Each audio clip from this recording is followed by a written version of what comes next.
Assalamualaikum warahmatullahi wabarakatuh. Alhamdulillah wassalatu wassalamu ala rasulillah amma ba'd.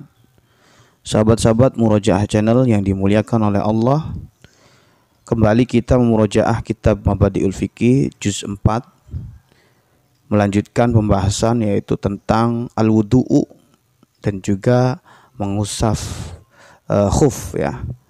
Nanti akan ada pembahasan wudu dan juga mengusap khuf seperti itu.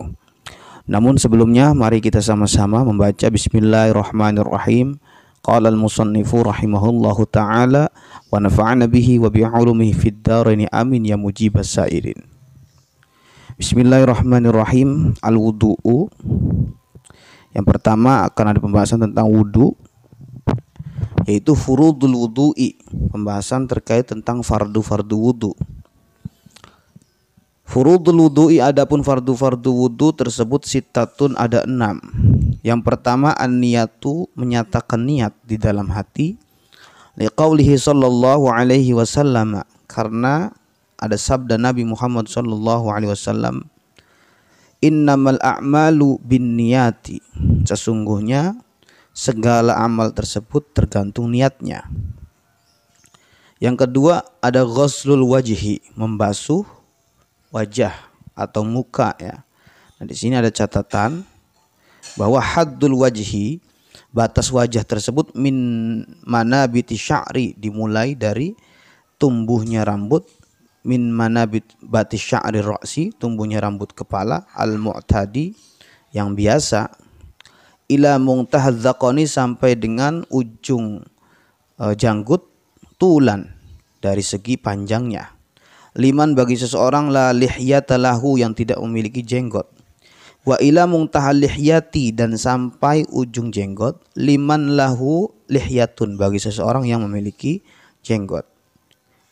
Wa hadduhu, dan sekarang adapun batas wajah, ardon, secara luasnya, secara lebarnya, yaitu min syahmatil udhuni, dimulai dari cuping telinga. Cuping telinga itu daging yang kecil pada telinga ya. Ila syahmatil udhuni, sampai dengan cuping telinga yang lainnya, artinya dari cuping telinga kiri sampai telinga kanan. Kita lanjutkan, yaitu untuk sedikit wawasan bahwa batas wajah dari segi panjangnya dan juga lebarnya. Kemudian yang ketiga yaitu ghuslul yadaini, membasuh kedua tangan, ilal mirfaqaini, sampai dengan siku.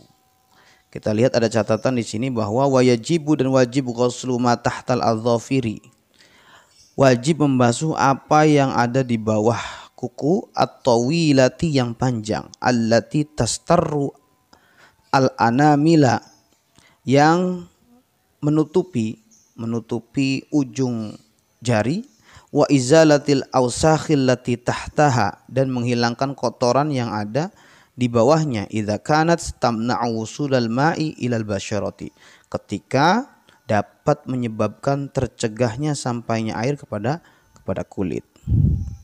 Kita lanjut, yang keempat yaitu mashu ba'dir ra'si, mengusap sebagian kepala.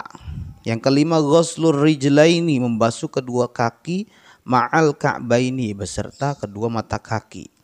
Yang keenam at-tartibu, yaitu berurutan. Jadi harus berurutan antara satu fardu dengan fardu yang lain. Tidak boleh yang akhir didahulukan atau yang dahulu diakhirkan. Seperti itu tidak boleh. Hasabal ayati, hal ini dilihat dari adanya sebuah ayat. Wahia, yaitu qauluhu ta'ala, firman Allah Ta'ala, ya ayyuhalladzina, wahai orang-orang, amanu, yang beriman, idza qumtum, ketika kalian hendak mendirikan ila sholati, sholat, faghsilu, maka basuhlah, wujuhakum, wajah-wajah kalian, wa aidiyakum, tangan kalian, ilal marafiqi, sampai dengan siku, wamsahu, dan usaplah biruusikum, kepala-kepala kalian, wa arjulakum, dan juga kaki-kaki kalian, ilal ka'baini, sampai dengan mata kaki. Itu merupakan fardu wudu, dalilnya juga jelas ya sahabat-sahabat. Selanjutnya sunanul wudu'i, Adapun sunah-sunah wudu yang pertama ialah at-tasmiyatu, melafalkan basmalah, wa ghusl kafaini, membasuh kedua telapak tangan, qabla idkhalihima al-ina'a, sebelum keduanya dimasukkan kepada sebuah wadah wudu ya. Wal madmadatu, dan berkumur, wal istinsyaqu, dan beristinsyak. Istinsyak ini menghirup air ke hidung ya. Wa takhlilul lihyati, menyela-nyela jenggot, al kathati, yang tebal. Wa mashu jami'ir ra'si, mengusap semua kepala. Wa mashul udhunaini, mengusap kedua telinga, zahirihima wa batinihima, baik bagian luar maupun dalamnya. Wa takhlilu asabi'il yadaini, dan menyela-nyela semua jari kedua tangan, war rijlaini, dan kedua kaki. Wa tatwilul ghurrati, melamakan basuhan ataupun memperpanjang basuhan. Wa tayamunu, dan mendahulukan anggota yang kanan. Wa taslisu, dan juga dilakukan sebanyak 3 kali pada setiap anggota tersebut. Wal muwalatu, berkesinambungan. Wad du'a'u, berdoa, ba'dahu, setelahnya. Itu yang merupakan sunnah-sunnah wudu.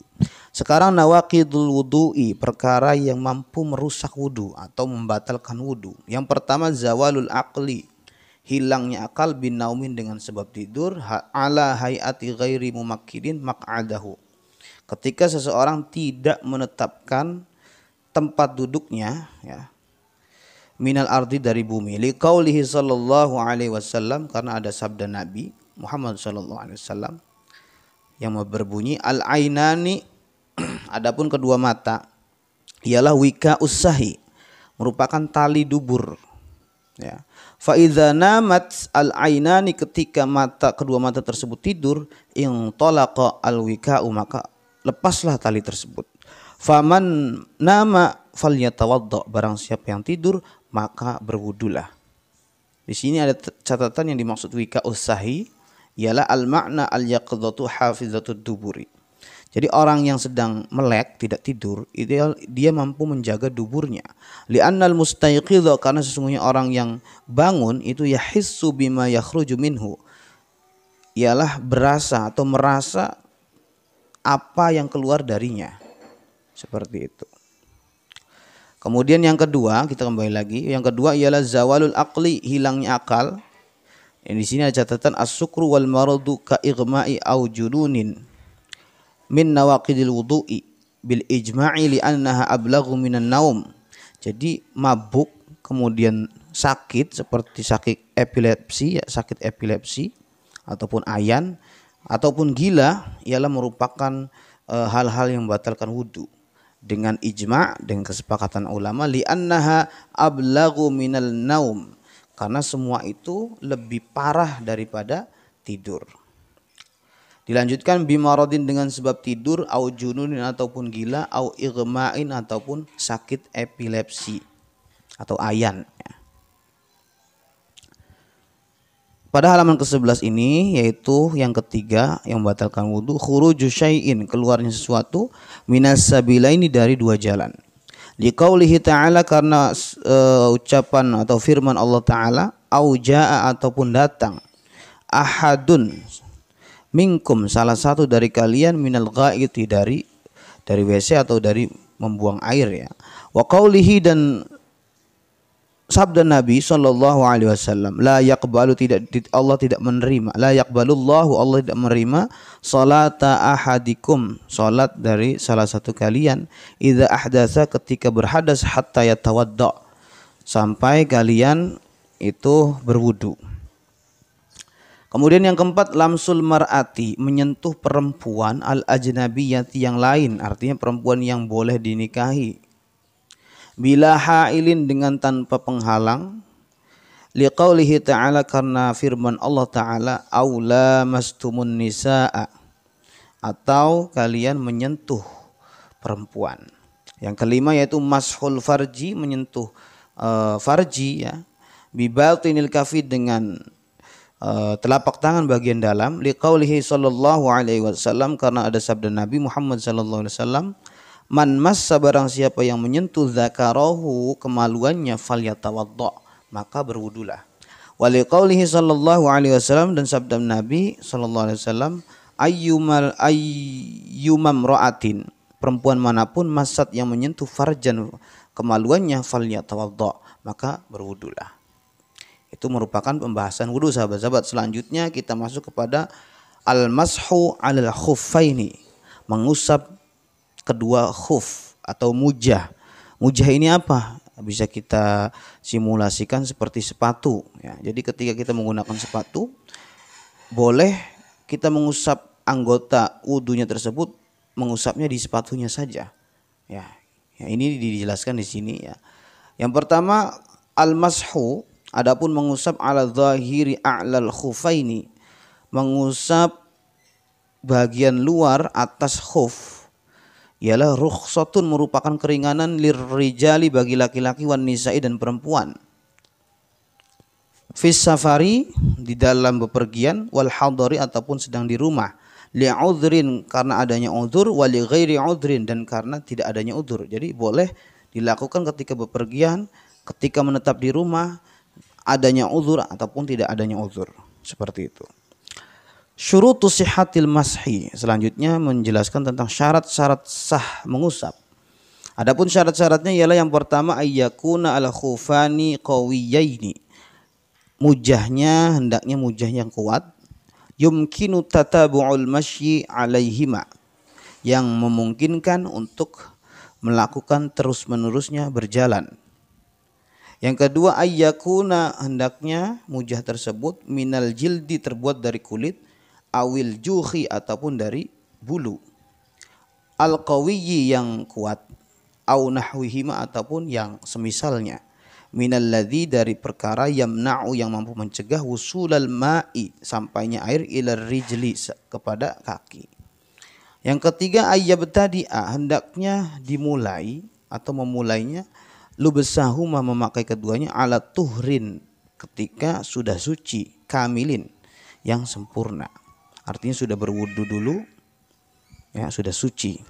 Yang keempat ayyakuna, hendaknya memakai keduanya satiraini, keduanya itu mampu menutupi, hendaknya keduanya mampu menutupi, limahallil ghasli, pada tempat basuhan, minal qadamaini, dari kedua telapak kaki.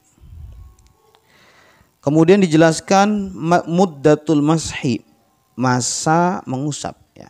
Muddatul mashi, adapun masa mengusap mujah, lil muqimi, bagi orang yang mukim, ialah yaumun, sehari, wa lailatun, dan semalam. Jadi bagi orang yang mukim untuk mengusap mujah ini masanya hanya sehari semalam.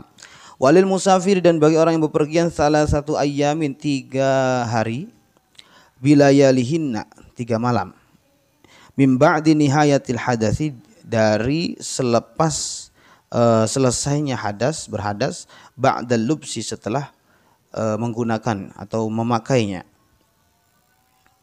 Kemudian mubtilatul mashi, sekarang hal-hal yang membatalkan mengusap mujah ialah ya betulu batal al-mashu, mengusap mujah, bi khal'il khuffi, dengan sebab lepasnya mujah tersebut atau khuf tersebut, wa bi tamamil muddati, dengan sempurnanya masa mengusap mujah tersebut, wa bima, dan sebab perkara yujibu, yang mewajibkan al-ghusla, kepada mandi. Jadi ketika ada perkara yang mewajibkan mandi maka langsung batal, seperti itu.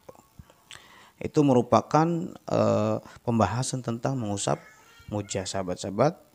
Mungkin sampai situ dulu sahabat-sahabat, kurang lebihnya mohon dimaafkan ya. Pada kali ini kita telah membahas tentang wudu dan juga al-mashu 'alal khufaini, mengusap kedua mujah atau khuf. Demikian, kurang lebihnya mohon dimaafkan. Wassalamualaikum warahmatullahi wabarakatuh.